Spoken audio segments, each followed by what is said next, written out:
अगर धीरे चलने से लाइफ में पीछे रह जाते तो कछुआ रेस नहीं जीतता। अगर रात को जागना बेकार होता तो उल्लू को सबसे बुद्धिमान नहीं कहा जाता। अगर वफादारी से ही सब कुछ मिलता तो हर गली का कुत्ता राजा होता।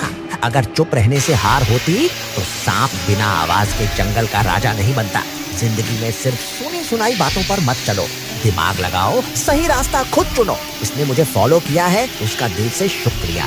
और जो करने की सोच रहा है, मुझे फॉलो करके अपना यार बना लो। जिंदगी में तुम्हें हमेशा सही राह दिखाऊंगा।